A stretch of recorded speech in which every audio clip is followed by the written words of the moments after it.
Hai, Assalamualaikum. Selamat datang di PowerPoint aku. Perkenalkan, nama aku Zalfa Bonita Zahrani dari kelas PGSD 4A dengan NIM 1901264, nomor absen 25. Saya telah membaca dan mempelajari slide PowerPoint di Google Classroom tentang tugas-tugas perkembangan.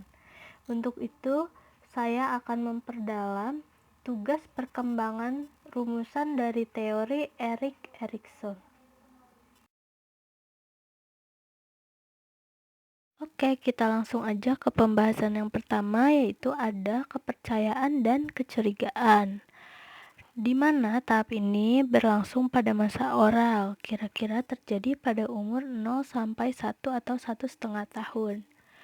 Bisa dibilang ini ada di masa bayi, di mana perilaku bayi didasari oleh dorongan mempercayai atau tidak mempercayai orang-orang di sekitarnya. Biasanya bayi sepenuhnya mempercayai orang tuanya, tapi orang yang dianggap asing dia tidak akan mempercayainya. Oleh karena itu, kadang-kadang bayi menangis bila dipangku oleh orang yang tidak dikenalnya.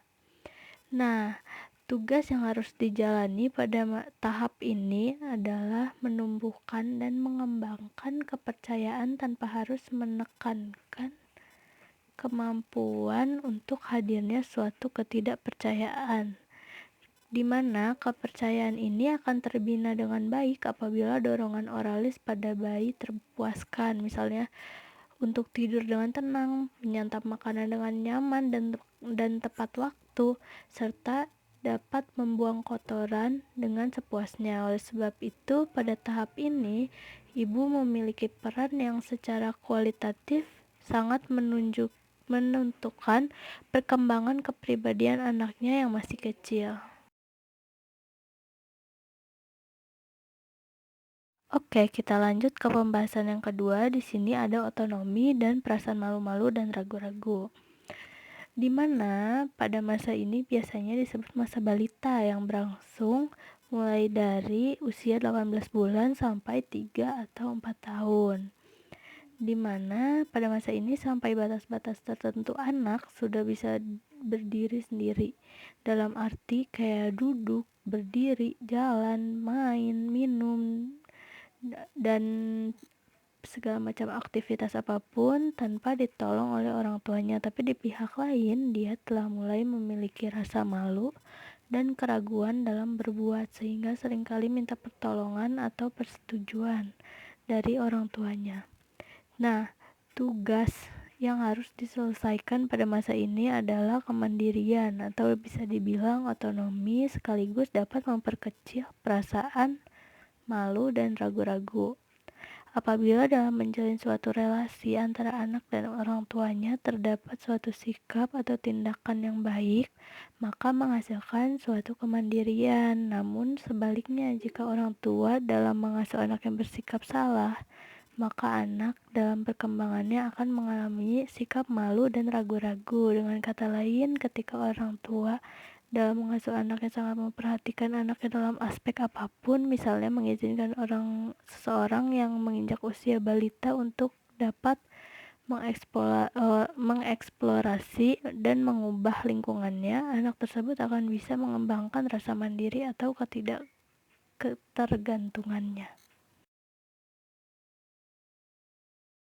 Nah, selanjutnya ada inisiatif dan kesalahan. Pada tahap ketiga ini juga dikatakan sebagai tahap yang biasanya disebut dengan tahap bermain. Tahap ini pada suatu periode tertentu saat anak menginjak usia 3-5 tahun atau 6 tahun. Dan tugas yang harus diemban seorang anak pada masa ini adalah untuk belajar memiliki gagasan atau inisiatif tanpa banyak terlalu melakukan kesalahan, di mana masa-masa bermain merupakan masa di mana seorang anak ingin belajar dan mampu belajar terhadap tantangan dunia luar, serta mempelajari kemampuan-kemampuan baru, juga merasa memiliki tujuan. Nah, dikarenakan sikap inisiatif merupakan usaha untuk menjadikan sesuatu yang belum nyata menjadi nyata, sehingga pada usia ini orang tua dapat mengasuh anaknya dengan cara mendorong anak untuk mewujudkan gagasan dan idenya. Akan tapi, semuanya akan terbalik apabila tujuan dari anak pada masa genital ini mengalami hambatan karena dapat mengembangkan suatu sifat yang berdampak kurang baik bagi dirinya, yaitu merasa berdosa, dan pada klimaksnya mereka seringkali akan merasa bersalah atau malah akan mengembangkan sikap menyalahkan diri sendiri atas apa yang mereka rasakan dan lakukan. Selanjutnya ada kerajinan dan inferioritas, di mana tahap keempat ini dikatakan juga sebagai tahap laten yang biasanya terjadi pada usia sekolah dasar antara umur 6 sampai 12 tahun. Salah satu tugas yang diperlukan dalam tahap ini ialah dengan mengembangkan kemampuan bekerja keras dan menghindari perasaan rasa rendah diri. Saat anak-anak berada di tingkatan ini, area sosialnya bertambah luas dari lingkungan keluarga merambat ke sekolah, sehingga semua aspek memiliki peran. Misalnya orang tua harus selalu mendorong, guru harus memberi perhatian, teman menerima kehadirannya, dan lain sebagainya. Nah, selanjutnya ada tahap identitas dan kekacauan identitas, di mana tahap ini disebut tahap adolesen atau remaja, yang dimulai pada saat masa puber dan berakhir pada usia 18 atau 20 tahun. Nah, masa remaja ini ditandai dengan adanya kecenderungan identitas dan kekacauan identitas. Nah, tugas-tugas perkembangan pada masa remaja yang disertai oleh berkembangnya kapasitas intelektual, stres, dan harapan-harapan baru yang dialami remaja membuat mereka mudah mengalami gangguan, baik berupa gangguan pikiran, perasaan, maupun gangguan perilaku. Nah, stres dan kesedihan, kecemasan, kesepian, keraguan pada diri remaja membuat mereka mengambil resiko dengan melakukan kenakalan. Nah, tugas yang dapat dilakukan pada masa atau tahap ini yaitu seperti peran orang tua yang sangat berperan penting pada tahap ini, karena apabila tahap-tahap sebelumnya berjalan kurang lancar atau tidak berlangsung secara baik disebabkan anak tidak mengetahui dan memahami siapa dirinya yang sebenarnya di tengah-tengah pergaulan. Jadi tugas yang bisa dilakukan adalah membimbing anak untuk mengetahui siapa dia sebenarnya.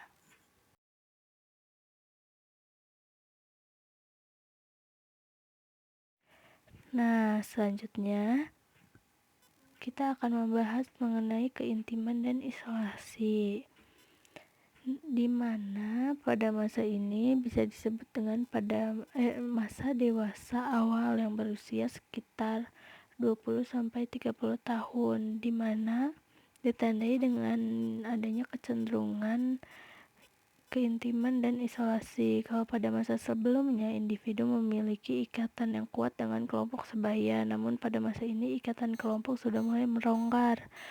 Mereka sudah mulai selektif. Dia membina hubungan yang intim hanya dengan orang-orang tertentu yang sepaham. Jadi pada tahap ini timbul dorongan untuk membentuk hubungan dengan orang-orang tertentu yang kurang akrab atau renggang dengan yang lainnya. Nah, pada periode ini diperlihatkan dengan adanya hubungan spesial dengan orang lain yang biasanya kita kenal dengan sebutan pacaran, guna memperlihatkan dan mencapai kelekatan dan kedekatan dengan orang lain.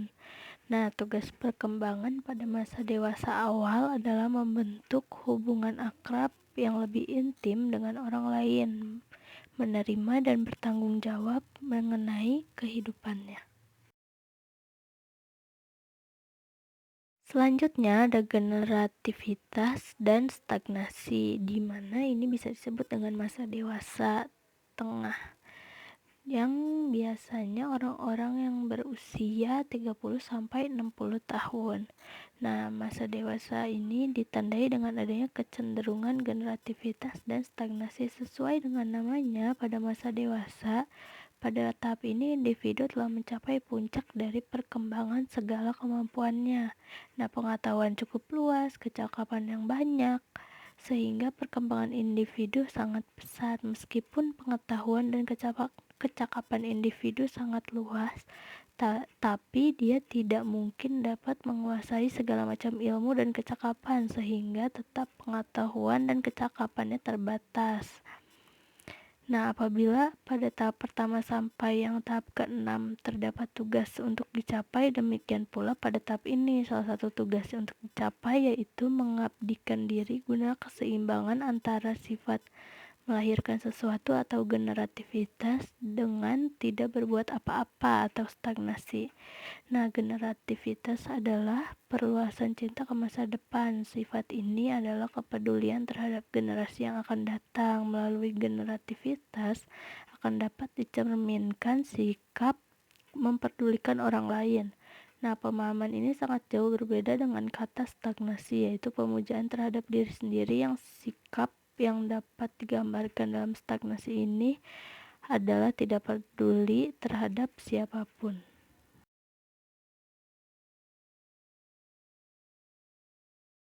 Nah, selanjutnya, tahap terakhir dalam teori Erikson disebut tahap usia senja, yang diduduki oleh orang-orang yang berusia sekitar 60 atau 65 tahun ke atas. Tahap masa hari tua ini ditandai dengan adanya kecenderungan integritas dan keputusasaan, di mana pada masa ini individu telah memiliki kesatuan atau integritas pribadi. Semua yang telah dikaji dan didalaminya yang dulu-dulu telah menjadi milik pribadinya. Nah, dalam teori Erikson, orang yang sampai pada tahap ini berarti sudah cukup berhasil melewati tahap-tahap sebelumnya, dan yang menjadi tugas pada masa senja ini adalah integritas dan berupaya menghilangkan putus asa dan kekecewaan, karena pada tahap ini merupakan tahap yang sulit dilewati menurut pemandangan sebagian orang, dikarenakan mereka sudah merasa terasing dari lingkungan kehidupannya, karena orang pada usia senja dianggap tidak bisa berbuat apa-apa lagi atau tidak berguna. Nah, kesulitan tersebut dapat diatasi jika dalam diri orang yang berada pada tahap paling tinggi dalam teori Erikson terdapat integritas yang memiliki arti tersendiri, yakni menerima hidup, dan oleh karena itu juga berarti menerima akhir dari hidup itu sendiri. Namun, sikap ini akan bertolak belakang jika dalam diri mereka tidak terdapat integritas, yang mana sikap terdapat datangnya kecemasan akan terlihat. Kecenderungan terjadi integritas lebih kuat dibandingkan dengan kecemasan dapat menyebabkan maldatif yang biasa disebut Erikson berandai-andai.